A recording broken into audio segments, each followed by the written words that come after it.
Puebla today.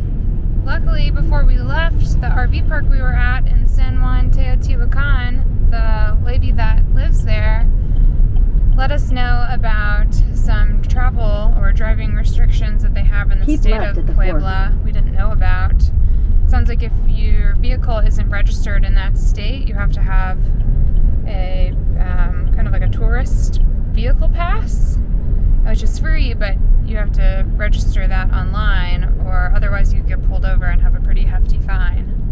So thankfully she let us know and we got that squared away. So we have it if we need it, but hopefully we won't need it. Hopefully we won't get pulled over. But we've just got a few more minutes. I think we're coming into downtown. We're actually staying in Cholula, which is, if you look on the map, it kind of looks like it's a suburb of Puebla, but it's actually a totally different town. And I think it's more of a historical town, one of the Pueblo Mágicos in Mexico. So we'll see more soon. First,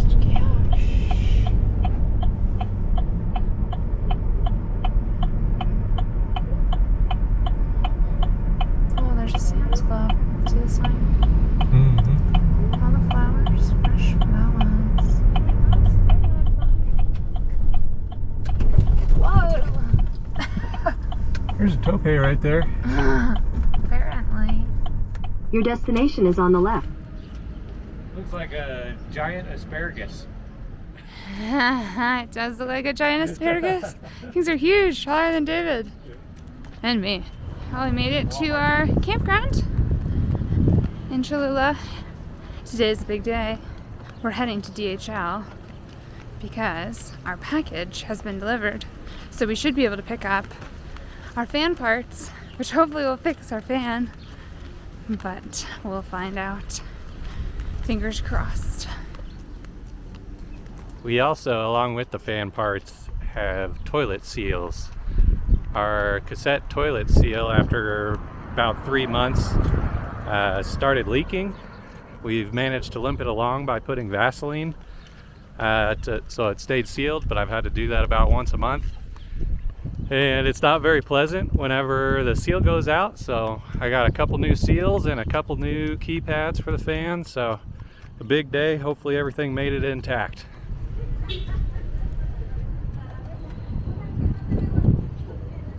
Push. Did you get that on video? Yes. Gracias. Gracias. Got the package.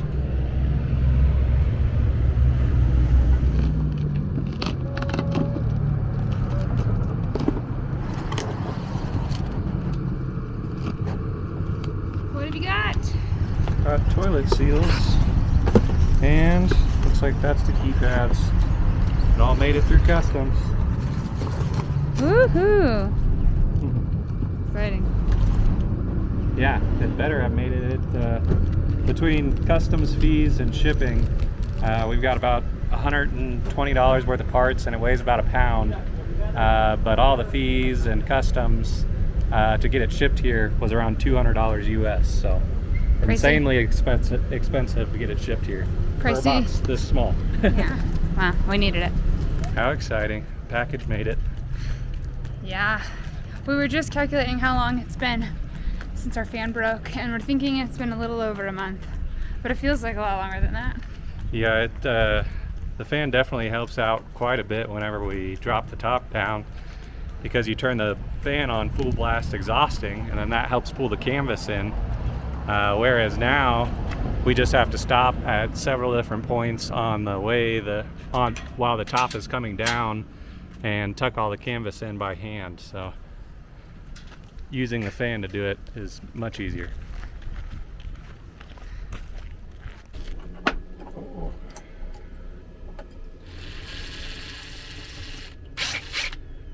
In a few short moments, we'll find out if this fixes it.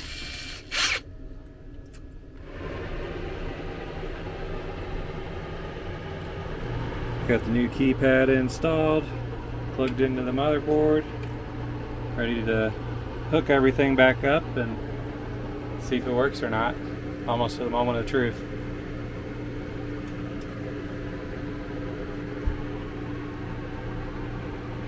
All right, moment of truth. Putting the fuse back in and see if it all works.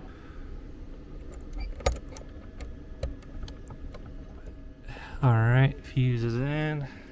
You want to push the power button on, off? Yep. Wow. Don't get those wires in the fan. Does it go up and down? Oh, buddy.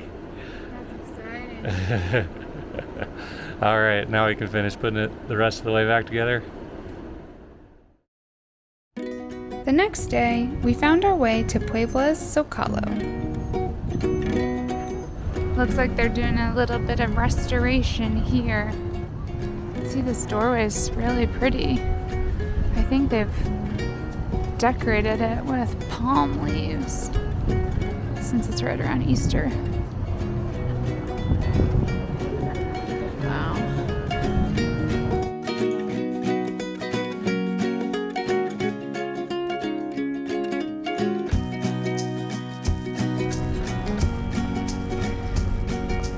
So this is Puebla Zocalo, their city center. Looks more like a park. And there's the church. It's definitely a lot greener than Mexico City's Zocalo.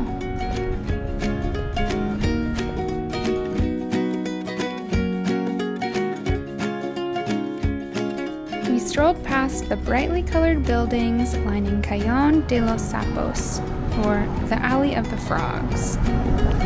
Lots of colorful buildings here.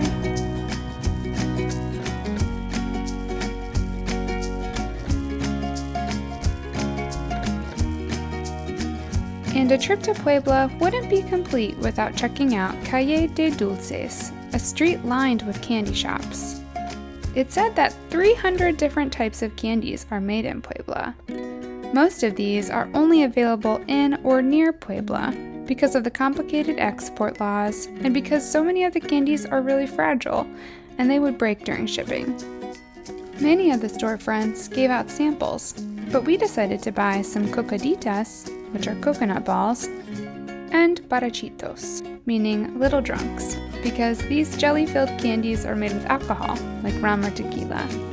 Just a few steps past the candy shops, we stumbled upon this museum, which is the former house of Aquiles Cerdán, known as the first martyr of the Mexican Revolution. You can actually still see the bullet holes on the outside of the building.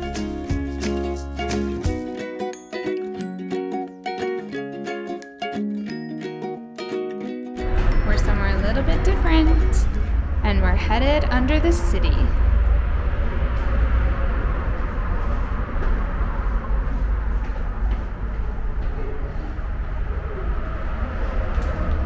This is nuts.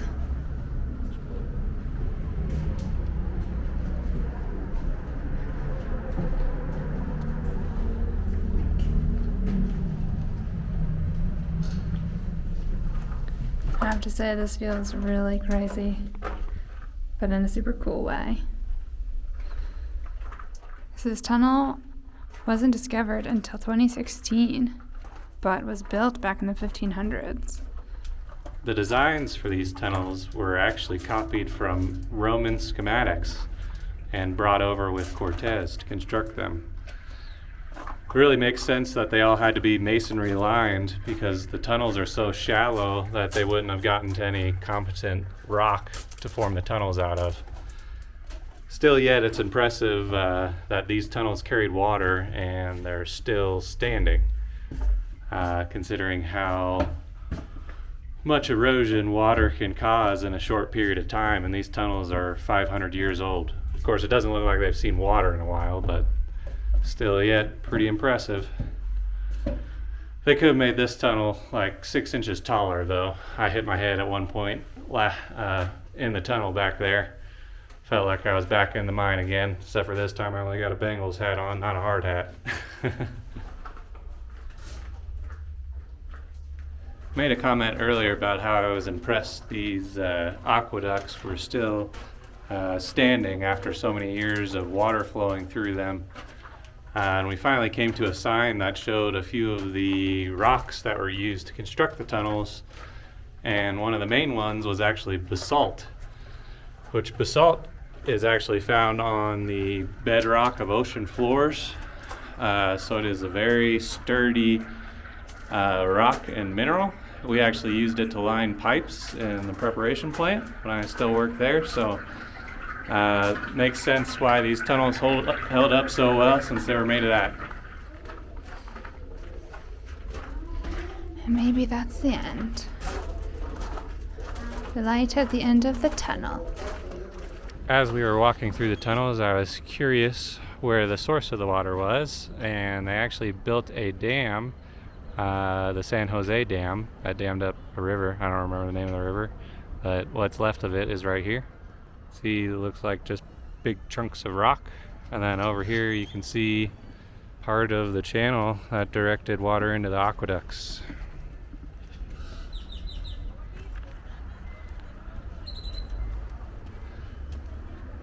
Walking through the tunnel and even just looking up that dam channel right there, I was very confused why it curved back and forth so much, but apparently that was just to slow the water down to try to help with the erosion some more, which, considering everything was lined with basalt and other very sturdy rocks, it makes sense that they could do that to keep the water from going too quick. On another note, we have some more giant asparagus here. Check it out. It's not quite as big as our asparagus we found yesterday, but it's still pretty impressive compared to what you find at the grocery store. Although the top of this one looks pretty gnarly. Well, our day in the city wouldn't be complete without a stop at Costco. Don't worry, we already got our hot dog and pizza. The food court is actually outside here. Just waiting for our Uber.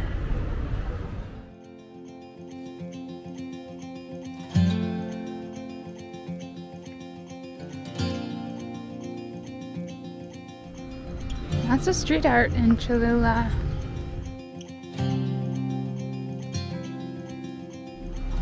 This one shows one of the famous dishes in Cholula, which has a poblano pepper, and it's stuffed with cheese and some dried fruits.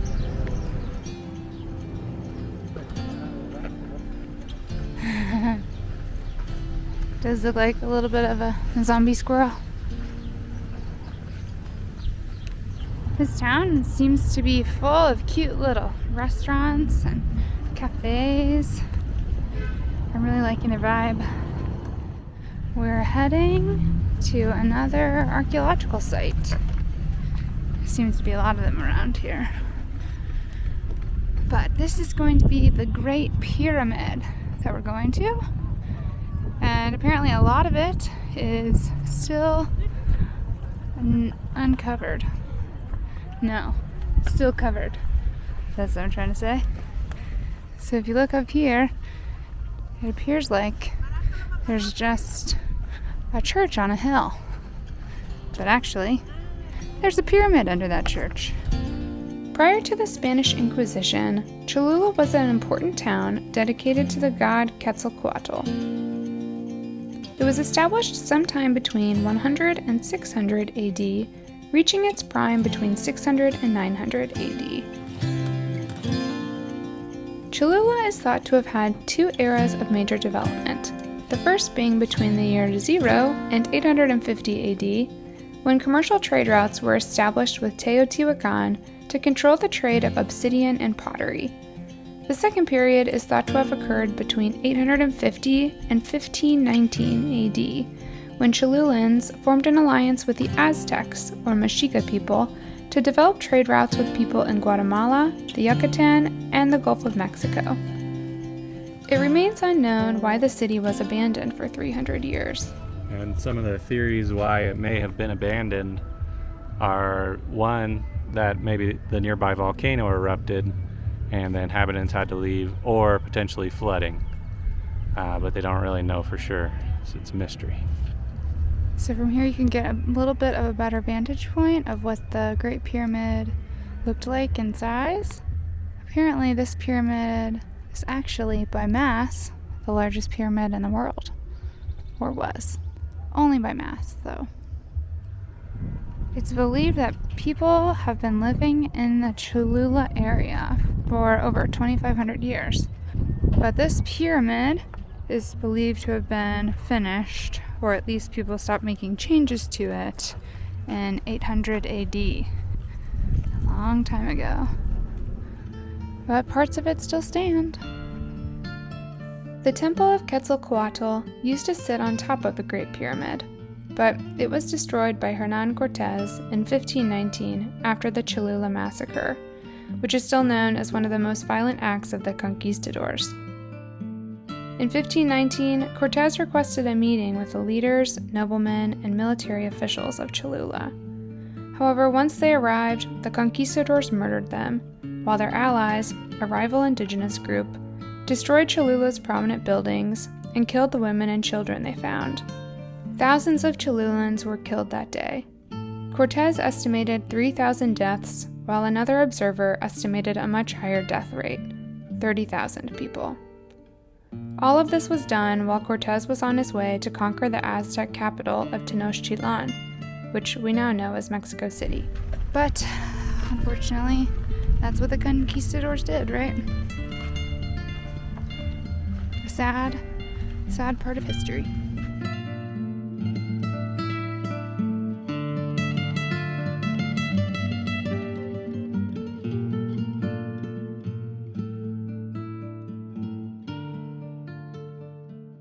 One thing that really blows my mind about all these different pyramids is how quickly the earth comes in to reclaim the sites. Like this gigantic pyramid completely turned into a hill just from dust blowing in the wind and erosion. And this ground I'm standing on right here, they said was around 15 feet deep to go down to where the actual base of the pyramid was. So that's a huge amount of earth to get moved around. I know it's been over 1,000 years, but still is mind-boggling to me.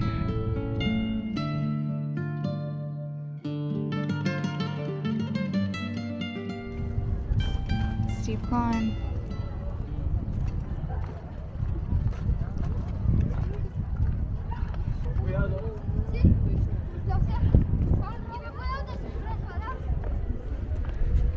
View from the top, at least from what you can climb today. I think we're both out of breath. It's very steep.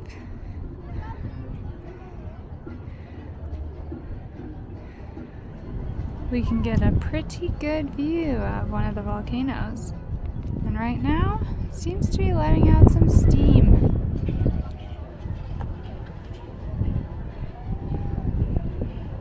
Very nice. Climb up to this church. It's pretty intense. Almost there.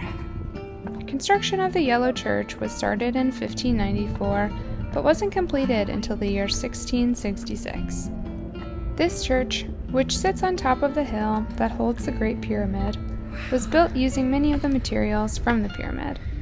The church was named the Sanctuary of the Remedies. Can't imagine climbing up here to go to church every Sunday.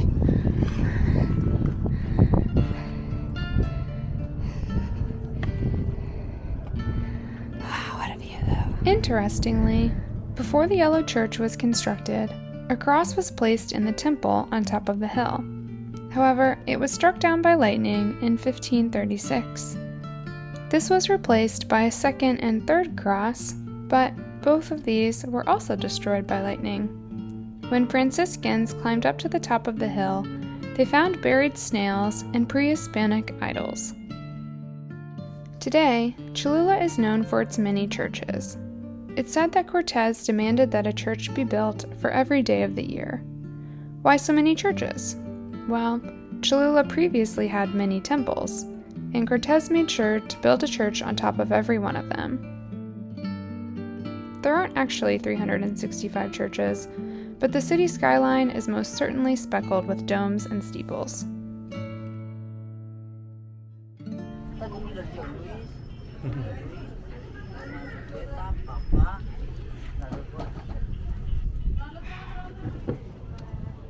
Well, we made it back down. My back's only hurting a little, but time to go sit down and find us a drink. Our cold chocolate was pretty tasty, but it was mostly foam. So we're ready for a little bit more hydration.